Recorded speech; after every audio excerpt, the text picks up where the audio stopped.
Evangelio de Juan, capítulo número 3, versículo número 17. Leemos esta palabra honrando al Padre, al Hijo y al Espíritu Santo. Y todos los hermanos decimos, amén.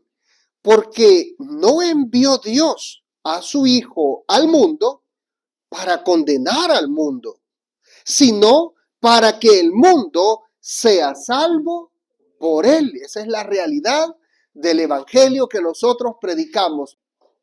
El día de hoy quiero compartir la enseñanza basado en el tema: el que cree en Jesús será salvo. El capítulo número 3 tiene una historia que yo enseño muchas veces y nunca me canso de enseñar, porque me sorprende muchas veces cómo gente con tanto conocimiento teológico profundo pueden ser personas que nada más piensan en lo material, aún teniendo tanto conocimiento teológico.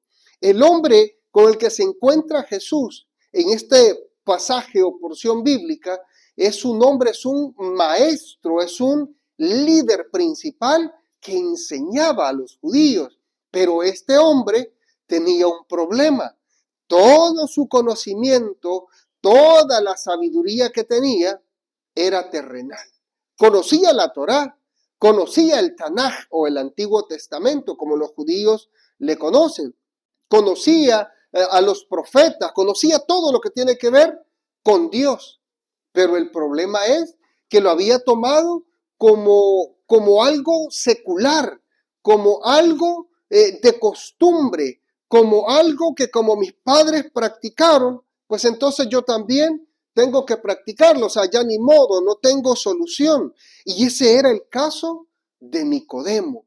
Desde los versículos número 1 en adelante, nos narra, si usted puede ir leyendo ahí mientras yo le voy explicando, nos narra de un hombre que viene a Jesús, y lo primero que nos llama la atención es que viene de noche. Y de noche representa oscuridad, representa falta de conciencia o falta de sabiduría. Este hombre viene a Jesús de noche porque es uno de los fariseos principales.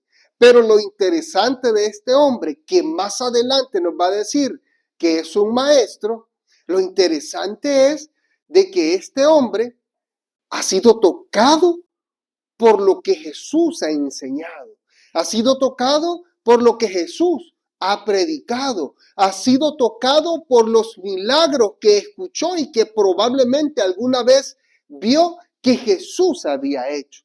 Así de que este hombre, este maestro de la ley, se acerca a Jesús y viene de noche con miedo porque sabe que si los fariseos se dan cuenta, al grupo religioso al que él pertenecía, si los fariseos se dan cuenta, va a estar metido en graves problemas y lo que le toca es expulsión. Lo van a expulsar y ya no tiene derecho ni siquiera a entrar a la sinagoga. Entonces iba a ser una gran vergüenza para él. Así de que viene a Jesús de noche, pero él viene convencido de quién es Jesús.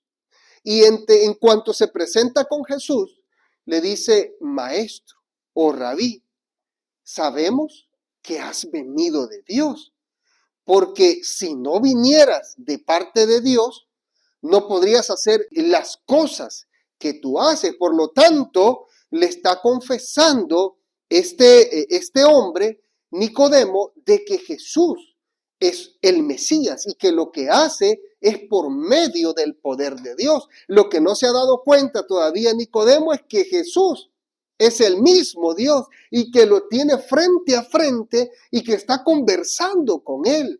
Entonces, pero por lo menos su corazón ya ha sido tocado y un acto de fe lo llevó a buscar a Jesús, aunque sea de noche, pero lo llevó a buscar a Jesús porque creía que todo lo que Jesús hacía era especial.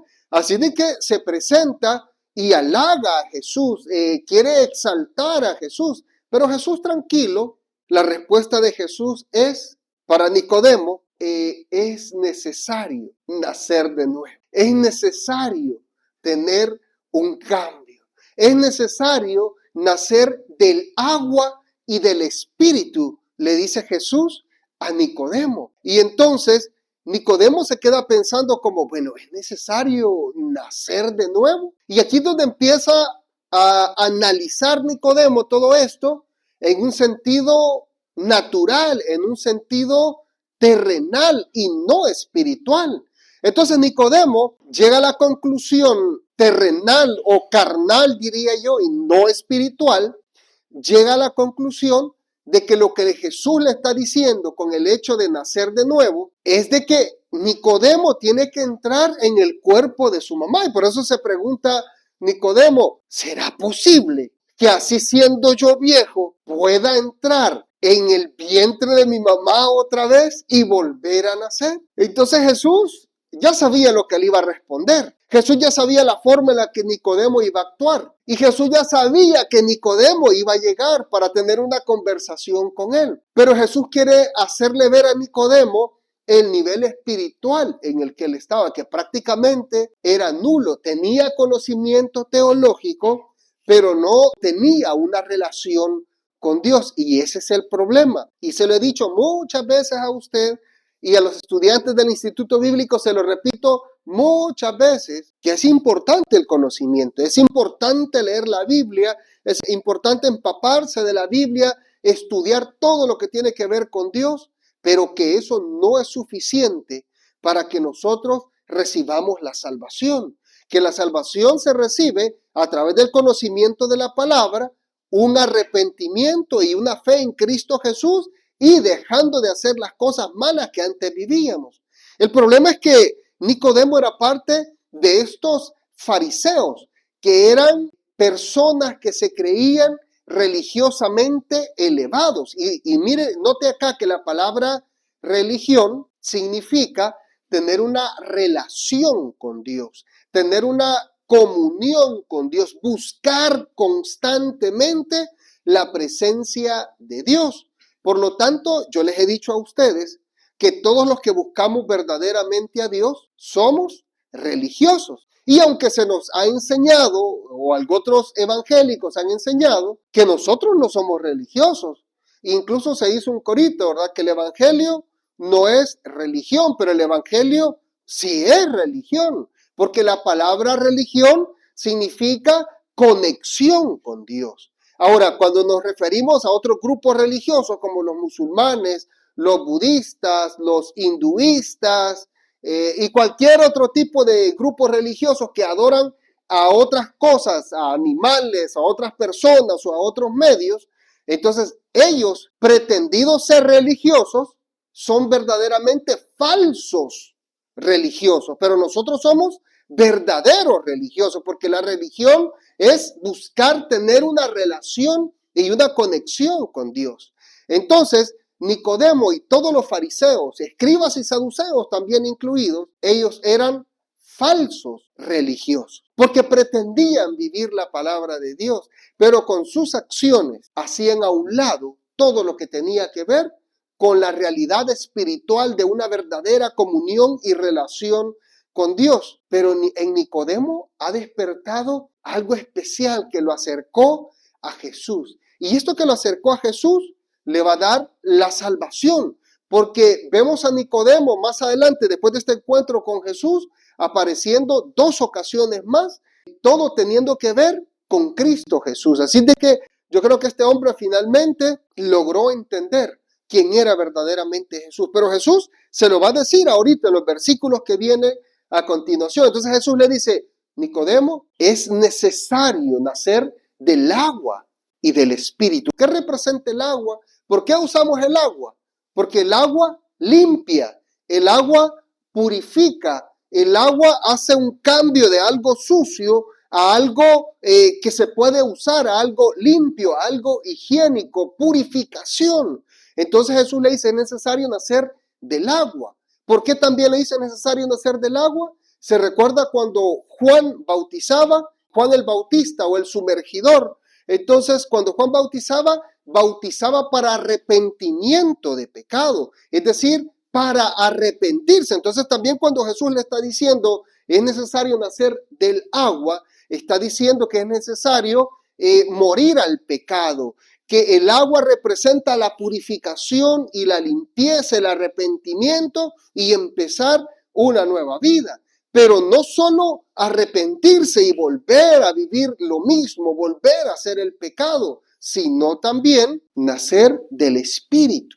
Es decir, arrepentirse de los pecados para que Dios nos perdone, pero también nacer del Espíritu, es decir, tener una comunión con Dios, tener una relación con Dios, porque muchos judíos probablemente se bautizaron cuando Juan predicaba allá en el río Jordán y le llamaba al bautismo, pero al final no entendieron lo que habían hecho y volvían a caer en lo mismo, como algo de costumbre, porque los judíos cada cierto tiempo todavía se bautizan, ellos hacen bautismos cada mes. De hecho, las mujeres de los ortodoxos y ultraortodoxos o los hasídicos, ellas tienen que purificarse cada mes, tienen que entrar a una mikveh, a una piscina o a un lugar que ellos tienen. No es una piscina en sí, pero es la forma de una piscina o de un jacuzzi en donde ellos tienen que meterse para hacer el ritual de purificación. En el caso de la mujer, por la menstruación, cada mes debe de entrar a la mikveh,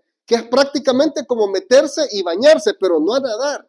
Va a entrar y va a bajar gradas hasta que la última grada va a lograr que le cubra el agua toda su cabeza y luego va a salir otra vez ya purificada. Entonces los judíos siguen todavía con el ritual de lo que nosotros le llamamos el bautismo, que en la Biblia solo aparece que Jesús lo hizo una vez. También aparece que otros hombres que fueron bautizados lo hicieron nada más una vez, y nótese que eran hombres. Lea el libro de los Hechos y se va a dar cuenta cuántos fueron bautizados y a cuántos se les recomendaba que se bautizaran, y eran adultos todos. Bautícese cada uno en el nombre de Jesús para arrepentimiento de pecado, decían los predicadores. Entonces, vemos acá de que nacer del agua y del Espíritu tiene que ver un acto de arrepentimiento de pecado, de limpieza, de purificación por el lado del agua, pero también nacer del Espíritu significa de que como yo tengo un verdadero arrepentimiento genuino y he dejado de hacer las cosas que yo hacía antes, ahora entonces el Espíritu de Dios viene dentro de mí, porque el apóstol Pablo dijo: ¿o ignoráis que sois templo y morada del Espíritu Santo, y que Él habita en vosotros, que está dentro de ustedes? Entonces el Espíritu Santo de Dios viene y mora en nosotros. Entonces a eso se refiere Jesús con nacer del agua y del Espíritu, no lo que Nicodemo estaba pensando, que era simple y sencillamente volver a entrar al vientre de la mamá, así siendo bien grandotote, viejón, y los judíos son bien altos y bien barbón y ya con arrugas, y así iba a entrar otra vez al vientre de la mamá, pensó, porque muchas veces, aunque tenemos tanto conocimiento de la Biblia, pero podemos seguir siendo carnales, como en el caso de Nicodemo. Tenemos que tener cuidado que cuando nosotros leamos la palabra de Dios, que esa palabra de Dios haga un efecto en nosotros y nos lleve de rodillas a la presencia de Jesús en arrepentimiento, para que verdaderamente podamos empezar una nueva vida, vivir conforme a la palabra de Dios. Si no, vamos a ser igual que Nicodemo. Y nótese que Nicodemo era un maestro y viene a interpretar que cuando Jesús le dice que es necesario nacer de nuevo, piensa de que Jesús le está diciendo que se mete en el vientre de la mamá otra vez. Pero Jesús se lo va a explicar más detallado. Jesús quiere tener paciencia con él, porque en el fondo del corazón de Nicodemo lo que está buscando es la verdad. ¿Y sabe quién es la verdad? La tenía enfrente, la tenía frente a él. Jesús era esa verdad. Jesús es esa verdad. Ahora, miren lo que dice en el versículo número 9. Juan 3:9. Respondió Nicodemo y le dijo: ¿cómo puede hacerse esto? Ahora, Nicodemo esperaba una respuesta de Jesús, pero Jesús lo que va a hacer es volverle otra pregunta. Respondió Jesús y le dijo: ¿eres tú maestro? Escuche esto. ¿Eres tú maestro de Israel? Wow, era uno de los líderes principales. ¿Y no sabes esto? O sea, es decir, tanto conocimiento teológico que tienes y no entiendes lo que estoy tratando de explicarte. Versículo 11. De cierto te digo, que lo que sabemos, hablamos, y lo que hemos visto, testificamos, y no recibís nuestro testimonio. Jesús está hablando en plural, y esto es bien interesante, porque aquí está hablando de la divinidad nuevamente. No está hablando por sí mismo, sino está hablando también representando al Padre. Por eso lo que le dice aquí es que lo que sabemos, hablamos, está hablando en plural, y lo que hemos visto, testificamos, y no recibís nuestro testimonio. El versículo 12, si os he dicho cosas terrenales, es decir, te lo he tratado de explicar de manera fácil. Te lo he tratado de explicar con cosas que tú me podías entender. Y luego le dice a Jesús, ¿y no creéis? ¿Cómo creeréis si os dijere las celestiales? Es decir, todo tú, Nicodemo, estás pensando nada más aquí en la tierra, en lo secular. Tienes que pensar en lo espiritual. Tienes que trascender al lado espiritual, en donde se encuentra el reino de Dios. Pero Nicodemo estaba en otro rollo. Pero lo que le va a decir Jesús a Nicodemo ahorita, creo que hace un impacto verdaderamente en la vida de Nicodemo. Versículo número 13. Nadie subió al cielo, sino el que descendió del cielo, el Hijo del Hombre que está en el cielo. Ahora, lo que Jesús le está diciendo es, en pocas palabras, con todo esto, de que Él ha descendido del cielo, de que Él es el Hijo del Hombre, de que Él es el que va a ascender al cielo porque Él ha descendido del cielo. Es decir, Él vino del cielo. No es cualquier hijo de hombre, sino que es Dios encarnado que tomó la forma humana en Jesucristo para poder acercarse a nosotros, porque nosotros no nos podíamos acercar a Dios. Así de que Dios se humilla a sí mismo, toma la forma humana y ahora sí puede acercarse a nosotros. Y ese es un verdadero amor, un amor genuino. Jesús va a citar el Antiguo Testamento. Versículo 14, y como Moisés levantó la serpiente en el desierto, así es necesario que el Hijo del Hombre sea levantado, para que todo aquel que en él cree no se pierda, mas tenga vida eterna. Jesús y los discípulos de Jesús que escribieron el Nuevo Testamento y todos aquellos que predicaron de Jesús, aunque no quedó escrito, pero todos aquellos que predicaron, ¿sabe cuál era su enfoque o cuál era su base para predicar? El Antiguo Testamento. Y Jesús mismo está citando acá a Moisés. ¿Quién era Moisés para los judíos? El gran libertador de Israel, el que Dios usó para libertar a los israelitas de la esclavitud de Egipto. Entonces, Jesús les está citando a Moisés, quien era el líder de todos los israelitas y lo tenían en gran admiración. De hecho, a la Torá le conocen también como la ley mosaica, es decir, la ley que Moisés había dado, pero realmente Dios la había dado. Entonces, Jesús cita a Moisés diciendo, así como Moisés levantó una serpiente en el desierto, ¿a qué se refiere Jesús con esto de levantar una serpiente en el desierto? Tenemos que ir al contexto de dónde lo toma Jesús en el Antiguo Testamento. No pierda la cita de Juan, póngale una división o algo y vaya conmigo a Números, capítulo 21, versículo número 4 y versículo 9. Números 21, 4 hasta el 9. Aquí nos va a hablar acerca de lo malagradecidos que eran los israelitas cuando estaban siendo sacados de la esclavitud y cómo renegaban y cómo iban en contra de Dios y de Moisés a pesar de todos los milagros que estaban viendo. Leamos.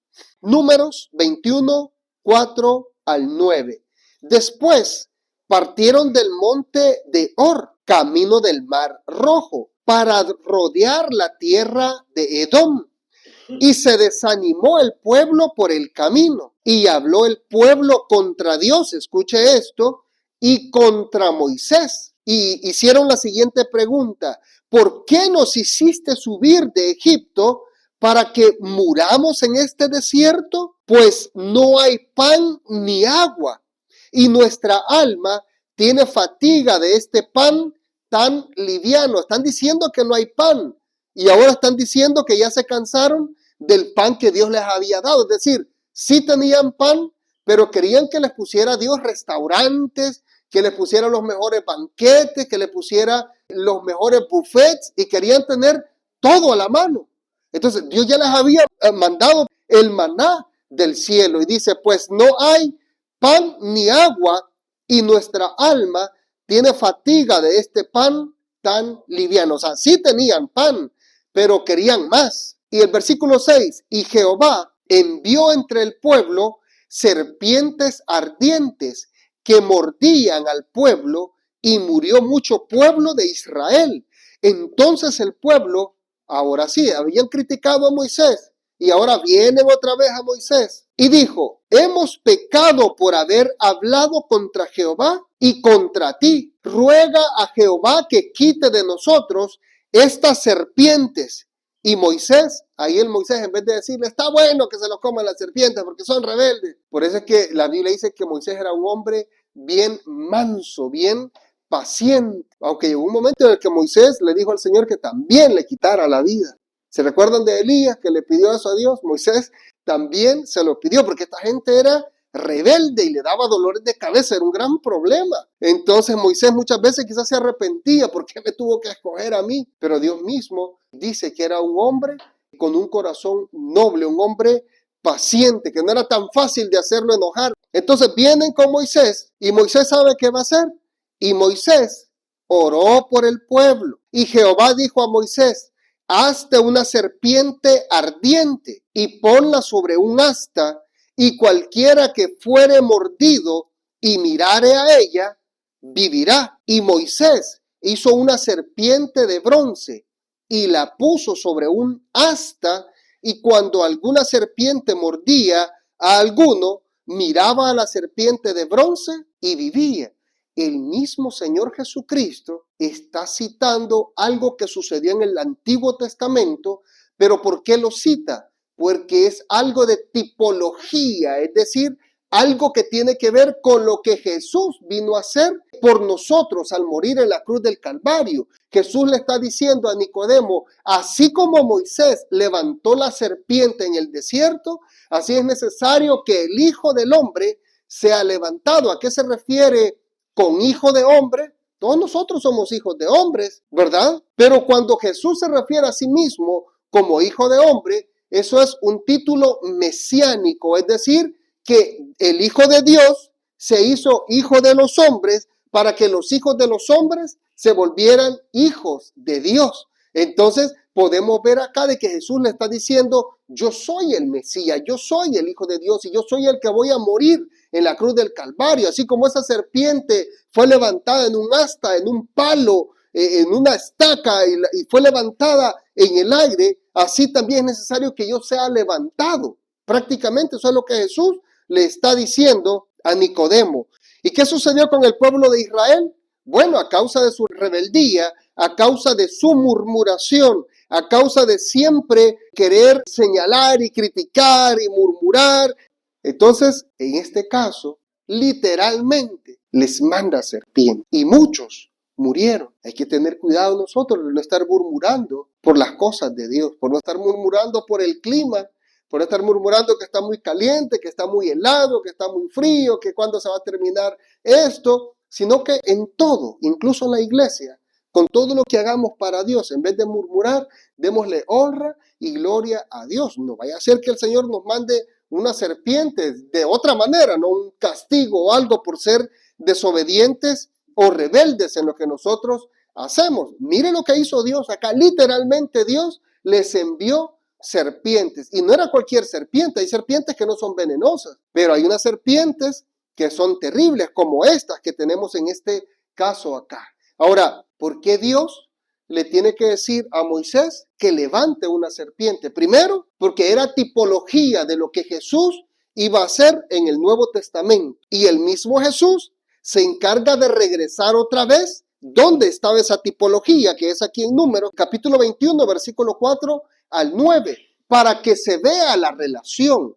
Número 2, Moisés tuvo que levantar esa serpiente en el desierto porque la gente era gente, aunque había visto el poder de Dios, aunque había visto la manifestación divina, la presencia de Dios en la columna de nube o en la columna de fuego de noche, y aún así no tenían fe.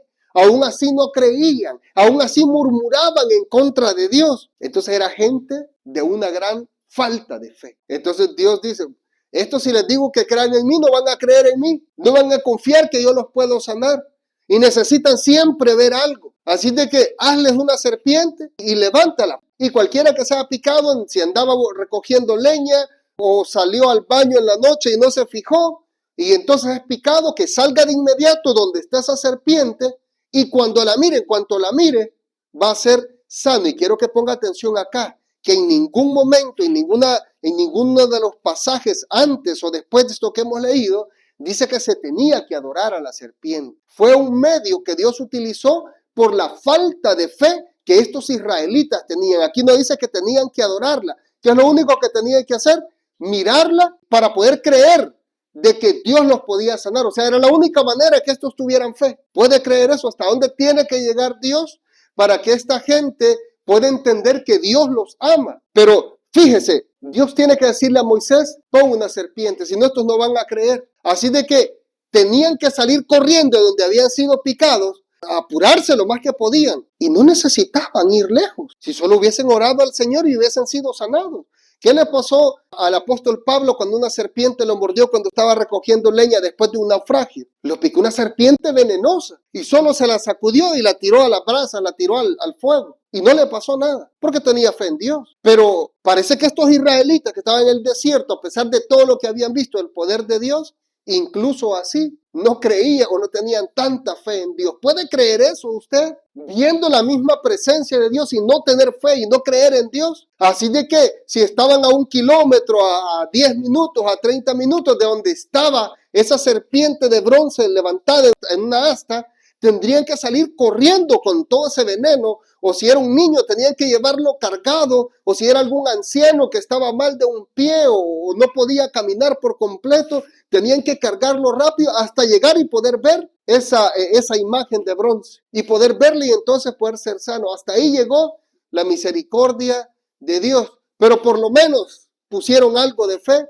creyendo que Dios los podía sanar si lograban ver esa serpiente. Pero quiero que note acá que la serpiente no fue un medio de adoración, porque el único que se merece adoración es el Dios Todopoderoso. Así de que Jesús le cita a Nicodemo esta porción bíblica y le dice, así como Moisés levantó la serpiente en el desierto, así es necesario que el Hijo del Hombre sea levantado. Y usted dirá, bueno, pero si en la Biblia la serpiente representa el mal, literalmente representa a Satanás, y en la misma Biblia se le llama la serpiente antigua. Es decir, porque fue una serpiente que utilizó Satanás, algo físico, para poder meterse en esa serpiente y engañar a la primera mujer, al primer humano. Entonces fue una serpiente. La serpiente representa maldición. La serpiente representa el pecado. La serpiente representa la maldad. Y entonces, ¿cómo es que Jesús, o cómo es que en el Antiguo Testamento una serpiente viene a ser tipología de Jesús? Y no es en el sentido de que Jesús era un pecador. El mismo Señor Jesús le preguntó a los religiosos, ¿alguno de ustedes me redarguye de pecado? Y nadie tuvo valor de señalarle algún pecado a Jesús. Juan presentó a Jesús también como el Cordero de Dios perfecto que quitaba el pecado del mundo. Es decir, porque no había mancha. En la serie que estamos viendo de la primera carta que escribe el apóstol Pedro, hemos visto que también el apóstol Pedro habla de Jesús como el Cordero que fue inmolado desde antes de la fundación del mundo, es decir, un Cordero perfecto. Entonces, ¿cómo es que el mismo Jesús se compara con la serpiente? No es por el pecado que él tenía, porque Jesús murió sin pecado, sino su muerte, su sacrificio no hubiese valido. Algunos sinvergüenzas incluso se atreven a decir de que Jesús tuvo mujer y que tuvo hijos. Y eso es una gran blasfemia, porque la Biblia no me enseña nada de eso. Pero hay gente que se atreve a decir eso, hay gente que ha escrito libros acerca de eso, y una gran blasfemia, porque Jesús se mantuvo santo, puro y perfecto desde que nació hasta que fue llevado a la cruz y expiró y entregó todo a la voluntad del Padre. Entonces Jesús fue perfecto, fue santo, fue limpio, pero nos recuerda también de que Jesús se bautizó, y el bautismo que predicaba Juan era para arrepentimiento de pecado. Entonces, ¿por qué Jesús se bautizó si Jesús no tenía pecado? Pero la respuesta está en Isaías 53, en donde dice que Dios quiso cargar en él, es decir, quiso cargar en Jesús el pecado de todo el mundo. Entonces Jesús cuando se está bautizando y Jesús cuando se compara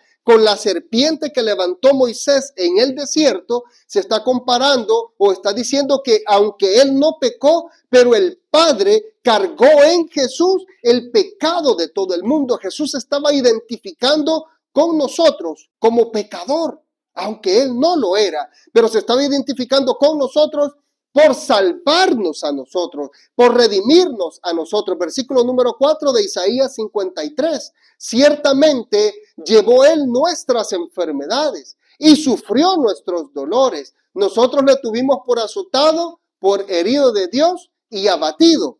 El siguiente versículo dice, mas el herido fue por nuestras rebeliones, molido por nuestros pecados. El castigo de nuestra paz fue sobre él y por sus llagas fuimos nosotros curados. Versículo número 6.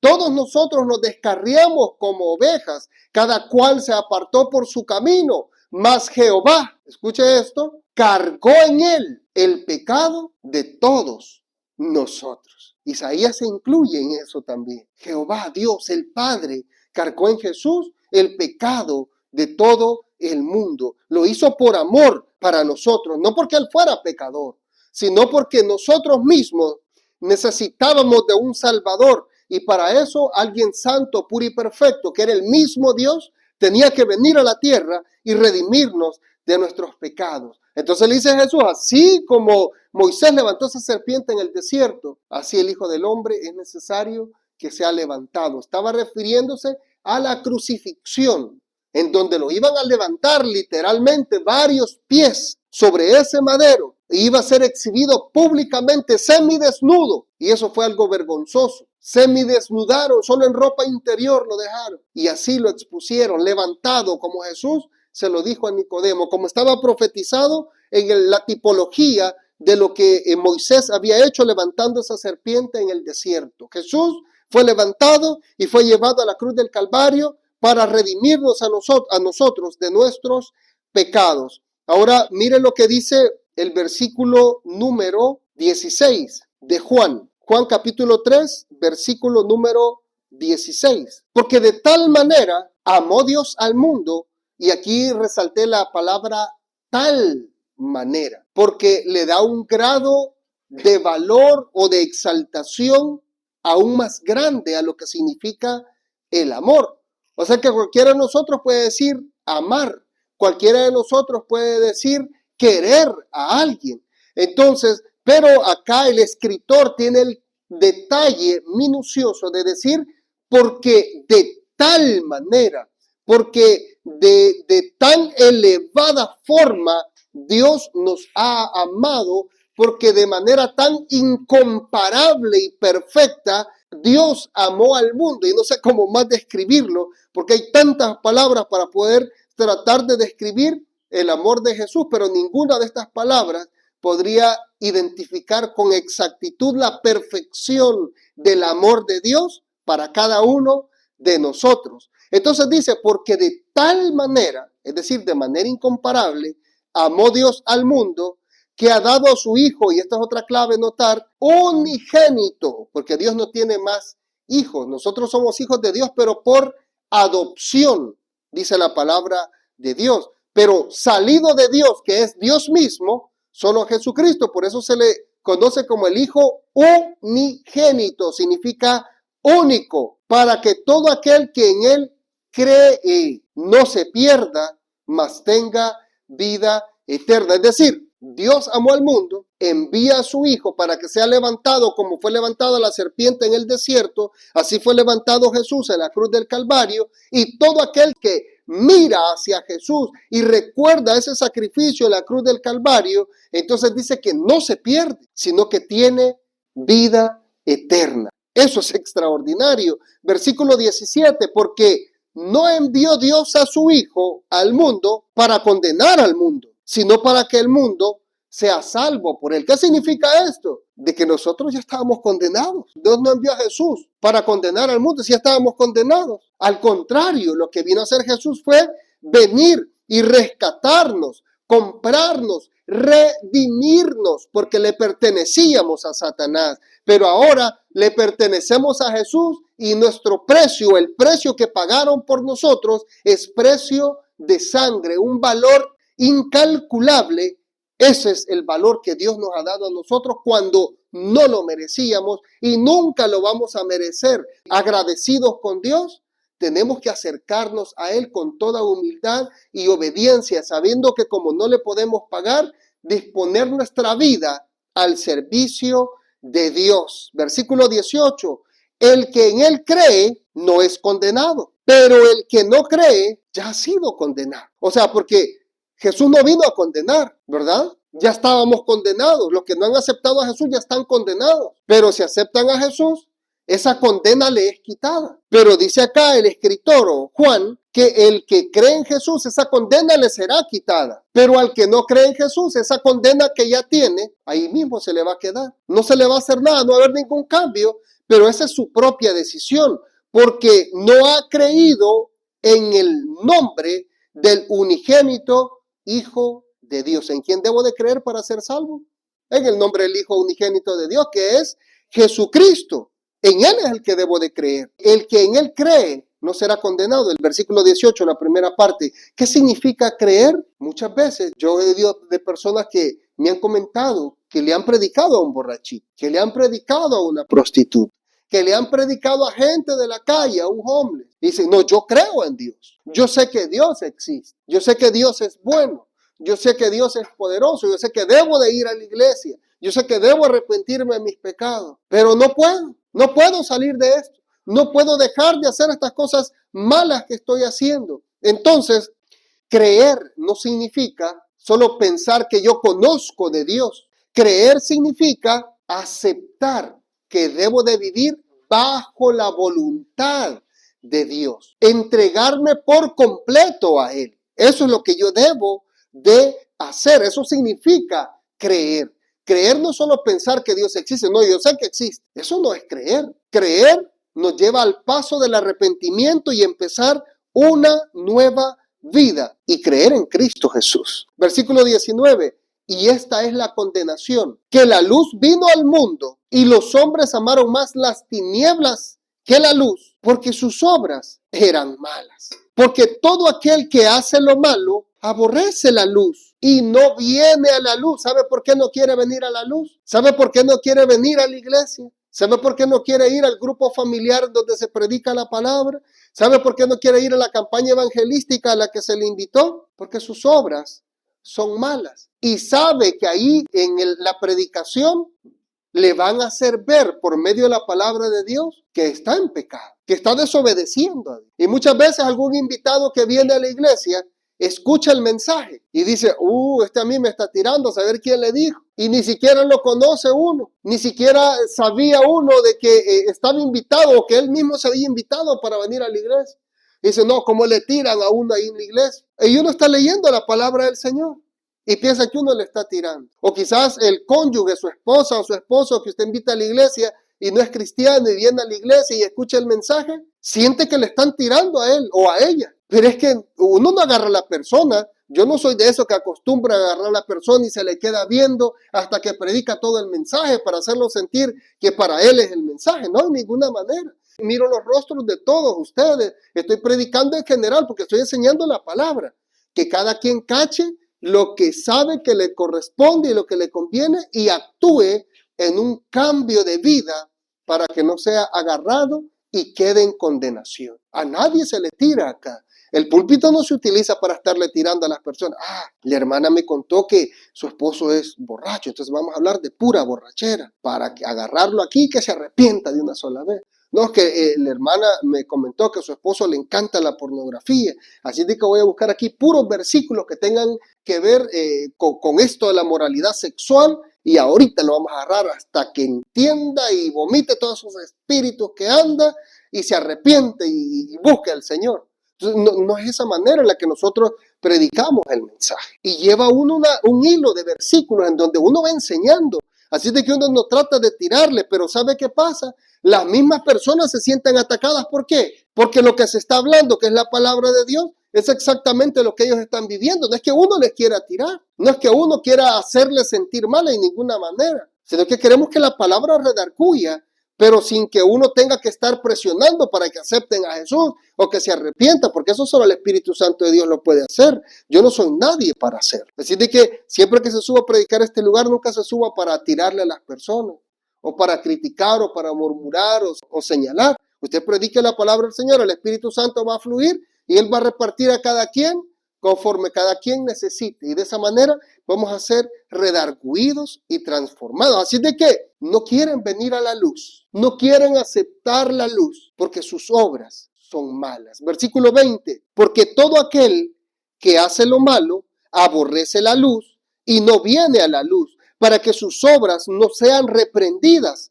Mas el que practica la verdad viene a la luz para que sea manifiesto que sus obras son hechas en Dios. Entonces nosotros anhelamos la luz, venimos a la iglesia, no por esta luz, sino por lo que se predica acá, que es la luz de Jesús. Él es Jesús, la luz había venido al mundo que estaba en tinieblas. Jesús era luz y Jesús era visible, era notable para todas las personas porque Él predicaba con la verdad, predicaba con amor, pero predicaba lo que debería de predicar correctamente como se debe de hacer, sin tratar de suavizar el mensaje, porque tenía que entregarse el mensaje tal y como el Padre se lo había encomendado. Así de que esa luz vino a este mundo y nosotros amamos la luz, pero hay gente allá afuera que todavía se encuentra en tinieblas y que algunas veces pone un pie en la luz, pero luego regresa nuevamente a la oscuridad. Nosotros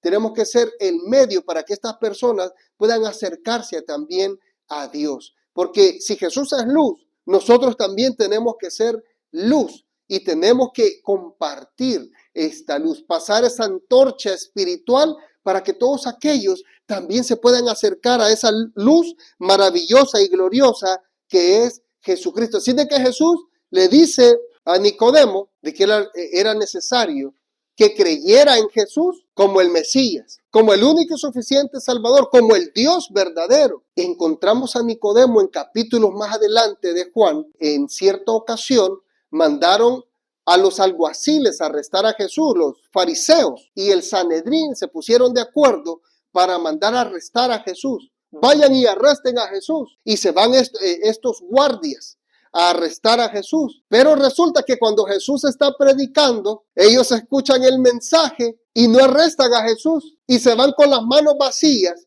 y llegan ante los fariseos y el Sanedrín y le preguntan, hey, no pudieron arrestar a Jesús, ¿por qué no lo arrestaron? ¿Por qué no lo agarraron? Y entonces dice, pues que nunca habíamos escuchado hablar a alguien como hemos escuchado hablar a este hombre, las cosas que habla, las maravillas que hace. Y entonces se enojan estos líderes religiosos, incluyendo los fariseos, y les dicen, ¿acaso ustedes también fueron convencidos? ¿Acaso hay algunos de los fariseos también que se habrán vuelto y han creído también en este hombre? Y ahí estaba Nicodemo. Y Nicodemo se levanta y sin decir que él había creído en Jesús, se levanta y dice, ¿juzga acaso nuestra ley a alguien sin haberle escuchado? Entonces, haciendo una defensa de Jesús, o sea, que lo mandaban a arrestar sin haberle escuchado, sin haberse acercado y encontrar motivos en contra que ellos supuestamente los tenían, pero no lo habían escuchado. Entonces Nicodemo sale a la defensa. En otra ocasión, cuando Jesús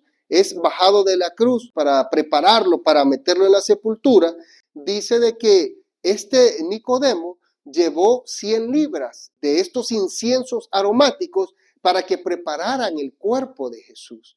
Imagínense, algunos dirán, no, es que Jesús nada más era un líder de la gente pobre, de la gente ignorante que no sabe Biblia, que no sabe teología. Pero ahí tenemos a un maestro de la ley de Israel, que era Nicodemo, creyendo en Jesús, escuchando a Jesús y haciendo defensa de Jesús. Así de que el evangelio no es solo para los pobres como piensan, es también para los ricos, es también para los intelectuales, es también para los que no conocemos tanto, pero que queremos buscar la salvación y la vida eterna. Jesús es para todos y cada uno de nosotros, sin acepción de personas. Romanos 10, 8 hasta el versículo número 11, dice de la siguiente manera: ¿Mas qué dice? Cerca de ti está la palabra, en tu boca y en tu corazón. Esta es la palabra de fe que predicamos. Escucha, que si confesares con tu boca que Jesús es el Señor y creyeres en tu corazón que Dios le levantó de los muertos, serás salvo. Porque con el corazón se cree para justicia, pero con la boca se confiesa para salvación. Pues la Escritura dice: todo aquel que en él creyere no será avergonzado.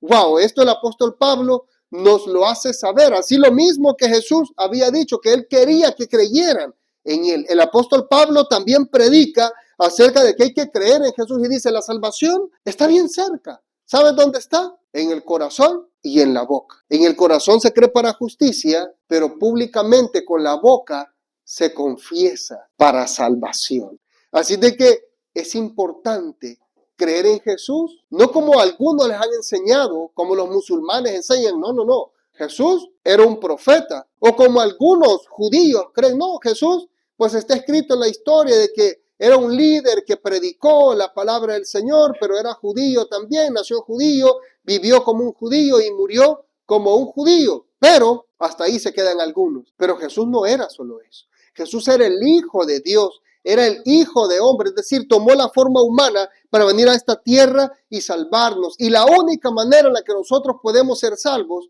es confesando a Jesús desde lo más profundo de nuestro corazón, y debe de salir de nuestra boca. Y por eso es que hacemos la oración de fe y le guiamos al nuevo creyente a hacer esta oración pidiendo perdón por los pecados y aceptando a Jesús como su único y suficiente Salvador, porque es la única manera de ser salvos. Todos los caminos llevan a Roma, porque habían creado todos los caminos y todos esos caminos se conectaban literalmente a Roma. Pero ese dicho se anda diciendo ahora para decir, no, todos los caminos llevan a Roma, cuando uno les predica acerca de Cristo Jesús, diciendo ellos de que todas las religiones llevan a Dios. No hay que equivocarnos. Aquí está la verdad en la palabra del Señor. Dice que el único medio para llegar a recibir la salvación y la vida eterna es Jesucristo. No hay ningún otro medio. Ese Buda panzoncito a mí no me puede salvar. La vaca, la que adoran allá en la India, a mí no me puede salvar. La serpiente que adoran en la India, a mí no me puede salvar. Ningún santo a mí me puede salvar. El único que salva es Jesucristo. Debo de creer que es el Hijo de Dios, el Mesías, el ungido, el enviado por Dios. Debo creer que Dios le levantó de los muertos y hasta entonces voy a ser salvo. Póngase en pie. Démosle un fuerte aplauso a nuestro Dios. Te adoramos, Jesús. Tú eres bueno, Padre. Tu misericordia es infinita. No hay cómo pagarte, Jesús. Nicodemo tuvo un encuentro extraordinario contigo, Jesús. Un encuentro que impactó su vida, que transformó su manera de pensar y se conectó literalmente, Señor amado, con el reino de los cielos a través de ti, oh Jesucristo Santo.